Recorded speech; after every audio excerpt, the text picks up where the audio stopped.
स्वागत है स्टूडेंट्स। यहाँ पे देखिए क्वेश्चन है कि two blocks of mass m and 2m। एक ब्लॉक ये m मास, दूसरा ब्लॉक ये 2m mass are placed one over the other as shown in figure. The coefficient of friction between m and 2m is mu. यहाँ पर जो भी friction है m और 2m के बीच में, उसमें कोफिशिएंट म्यू लेना है। और 2m और ग्राउंड के बीच में जो फ्रिक्शन होगा, मतलब यहाँ पर जो फ्रिक्शन होगा उसके लिए कोफिशिएंट म्यू बाई 3 लेना है। ठीक है, ये क्लियर है। If A horizontal force F is applied on upper block, ये जो ऊपर वाला ब्लॉक है इस पर एक हॉरिजॉन्टल फोर्स हमने इस तरह से लगा दिया जिसका वैल्यू है F, and tension is developed in the string, तो यहाँ पर ये जो रस्सी है इसमें कुछ टेंशन डेवलप हुआ। Then choose the incorrect alternative, मतलब इन चार ऑप्शंस में से कौन सा ऑप्शन गलत होगा, ये हम लोग को यहाँ पे निकालना है।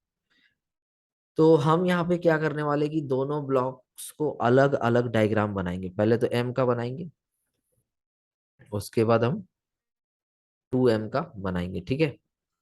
अब m पे लगने वाला फोर्स क्या क्या होगा, तो देखो m पे लगने वाला फोर्स तो इसका एक जो वेट है वो डाउनवर्ड तो लगेगा ही, साथ में एक नॉर्मल होगा जो ऊपर लगेगा, साथ में इधर एक फोर्स F से खींचा जा रहा है, और फ्रिक्शन यहाँ सरफेस पे लग के इसको रोकना चाहेगा, तो ये सारा फोर्स यहाँ पे लगेगा। इसका वेट कितना हो जाएगा mg, नॉर्मल कितना हो जाएगा n, फोर्स कितना है F, और फ्रिक्शन है मान लो F।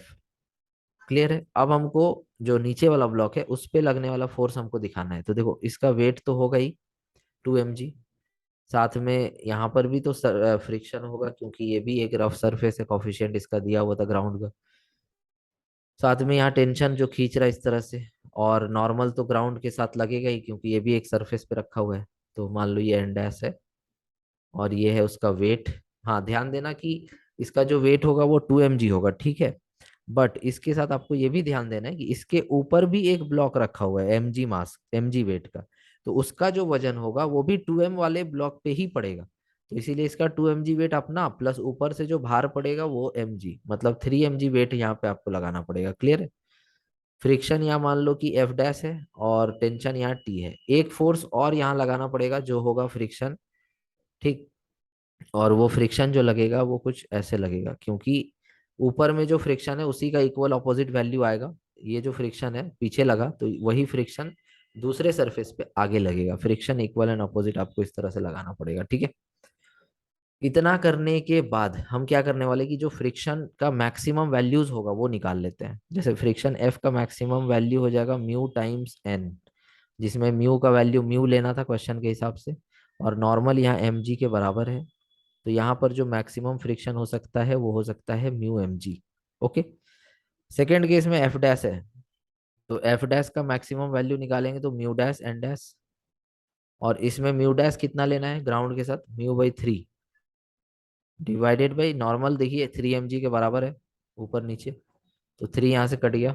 तो यहाँ पर भी मैक्सिमम फ्रिक्शन हमको मिल रहा है म्यू एम जी। चलो अब ऑप्शंस चेक करते हैं। इस केस में देखोगे अगर, तो इस केस में फोर्स है म्यू बाई 3 mg। तो चलो हम यहाँ पे फोर्स लगाते हैं म्यू बाई 3 mg। तो अगर हम यहाँ म्यू बाई 3 mg लगा रहे हैं तो फ्रिक्शन का जो मैक्सिमम वैल्यू है वो तो इससे बड़ा है, म्यू एम जी है। तो फ्रिक्शन अपना मैक्सिमम वैल्यू तो अचीव कर ही नहीं पाएगा, ये तो स्टैटिक कंडीशन होगा यहाँ पे। तो यहाँ म्यू एम जी फ्रिक्शन नहीं बल्कि mu by 3 times of m g friction यहाँ पे एक्ट करेगा। ओके, बिकॉज ये मैक्सिमम वैल्यू तक जा ही नहीं सकता। ठीक है ना। और वही फ्रिक्शन यहाँ भी होगा mu by 3 times of m g. अब देखो इस ब्लॉक को आगे खींचने वाला म्यू बाई 3 mg है, और तो कोई फोर्स है नहीं जो आगे खींचेगा। तो अगर आगे खींचने वाला फोर्स म्यू बाई 3 mg है तो रोकने वाला फोर्स अगर म्यू बाई 3 mg हो जाए तब तो ये आगे जाने का टेंडेंसी बनेगा ही नहीं इसमें, मतलब आगे मोशन हो ही नहीं पाएगा। और आगे मोशन अगर हो ही नहीं पाएगा तो टेंशन तो यहाँ जीरो हो जाएगा। देखो इसका भी maximum value mu mu m g तक जा सकता है, तो ये अपना मैक्सिमम वैल्यू क्यों अचीव करेगा, ये तो म्यू बाई 3 mg को ही बैलेंस करना चाहेगा और उसी के अकॉर्डिंग एडजस्ट हो जाएगा वैल्यू। तो टेंशन यहाँ डेवलप ही नहीं होगा क्योंकि ब्लॉक आगे जा ही नहीं रहे, तो रस्सी टाइट होगा ही नहीं, तो टेंशन यहाँ क्या होगा, जीरो। मतलब पहला ऑप्शन तो सही है, इसमें कोई गलती देखने को नहीं मिल रहा है। सेम उसी तरह से दूसरा ऑप्शन चेक करेंगे।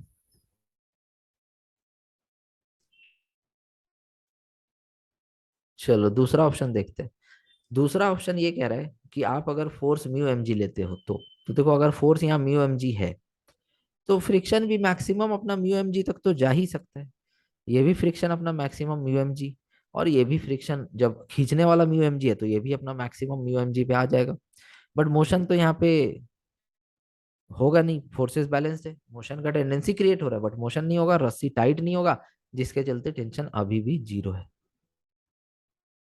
तो अब ये ऑप्शन भी तो सही है, इसमें भी कोई दिक्कत नहीं है। तो अब आते थर्ड ऑप्शन पे, थर्ड ऑप्शन चेक करते हैं।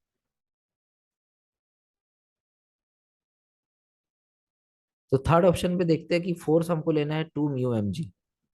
तो फोर्स अगर 2 म्यू एम जी लेंगे हम, ठीक है, तो फ्रिक्शन कितना होगा म्यू एम जी, बिकॉज ये मैक्सिमम इतना ही हो सकता है। अब तुम फोर्स चाहे जितना ज्यादा लगा दो बट ये मैक्सिमम इतना ही हो सकता है। तो बात यहाँ पर ये है कि क्या यह ब्लॉक रुक पाएगा, नहीं रुक पाएगा, क्योंकि खींचने वाला तो 2 म्यू एम जी है और रोकने वाला बस म्यू एम जी है, तो रोक ही नहीं सकता। यहाँ पर भी फ्रिक्शन म्यू एम जी है, ठीक है, और यहाँ पे भी फ्रिक्शन उसके बराबर मैक्सिमम में म्यू एम जी पे आके रुक जाएगा। तो अभी भी हम यहाँ पर ये देख रहे हैं कि ये फोर्स और ये फोर्स बैलेंस्ड है, तो फिर यहाँ पर जो टेंशन होगा वो जीरो ही तो होगा। आगे बात समझ में? तो ये जो ऑप्शन है ये इनकरेक्ट है, बिकॉज यहाँ पर टेंशन क्या होना चाहिए, जीरो होना चाहिए।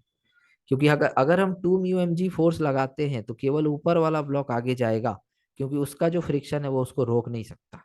और यही फ्रिक्शन यहाँ पे इक्वल एंड ऑपोजिट लग रहा था, तो ये अपना मैक्सिमम वैल्यू उतना करके अभी भी इसको रोक के रखेगा, मतलब टेंशन अभी भी इसमें जीरो ही होगा। बात समझ गए? क्लियर है? तो इस तरह से देखा जाए तो ऑप्शन सी यहाँ पे इनकरेक्ट है। फोर्थ ऑप्शन भी अगर आप चेक करना चाहो तो चेक कर लेना कि अगर फोर्स यहाँ 3 म्यू एम जी लगा दो तो भी तो ये म्यू एम जी मैक्सिमम जा सकता है, और ये भी म्यू एम जी, और इसको रोकने के लिए ये म्यू एम जी काफी है। तो ये समझ में आ गया कि हर केस में इसमें जो भी फोर्स आप बढ़ा रहे हो, कैपिटल एफ बढ़ा रहे हो, इससे ऊपर का ब्लॉक तो आगे चला जाएगा, लेकिन जो नीचे वाला ब्लॉक है वो आगे मूव नहीं करेगा, और टेंशन यहाँ पे रस्सी में खिंचाव प्रोड्यूस नहीं होगा। ठीक है, बिकॉज ये ब्लॉक पे नेट फोर्स जीरो है तो टेंशन भी तो जीरो ही आएगा। जब तक इस ब्लॉक को कोई खींचे नहीं आगे तब तक रस्सी टाइट होके टेंशन क्रिएट नहीं कर पाएगा। समझ गए? तो इस हिसाब से देखा जाए तो यहाँ पर आप समझ सकते हैं कि option number c is the incorrect option. I hope आपको ये क्वेश्चन समझ में आ गया होगा। Thank you so much for watching.